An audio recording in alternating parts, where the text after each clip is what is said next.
Nissan Navara. So push start installation with remote start. Version 2 itong kinabit natin. Naglagay din tayo ng OEM chime, alloy case, nag-avail na rin sila. Then may free mobile application na to, naka-share lang yung mobile app natin. Okay, so ito yung tulog ng OEM chime natin.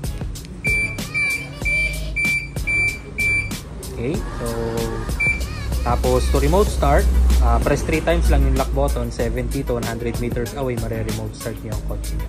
So 1, 2, 3. Then ignition start delay, naglagay din pala kami. So free lang yung ignition start delay para yung sa mga diesel, para hindi nabibigla yung mga indicator nila sa cluster. Then after seconds, once mawala na yung mga indicator dun sa cluster, saka siya mag-start. Right? Tapos pag lumapit kayo dyan, automatic unlock na yan. Papasok na lang kayo sa car niyo. Tapos pakita ko yung ating push start. So ito yung ating push start button sa abang natin nilagay. Okay. Pag accidente na pindot, hindi yan makipasay. Then yung dati niya sila nakatakip na. Tapos reversible po yung process of installation. Anytime you want, pwede nyo siyang ibalik sa dati.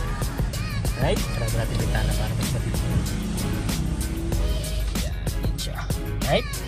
Tapos after 10 seconds, in-start nyo yung makina nyo kahit hindi pa kayo maalis. Basta tumapak sa brake, auto-lock lahat ng doors. And then even naka-andar, pwede kayo mag-unlock. Pwede kayo mag-lock sa remote or sa key fob or sa mobile app. So kung may bibili na kayo across the street, labas lang kayo ng kotse, iwan nyo naka-under yung kotse nyo, i-lock nyo sa labas, pwede. Pagbalik nyo, unlock lang, pasok sa loob, drive nyo na. Kasi sa Disuse or sa old system, hindi pwede yun.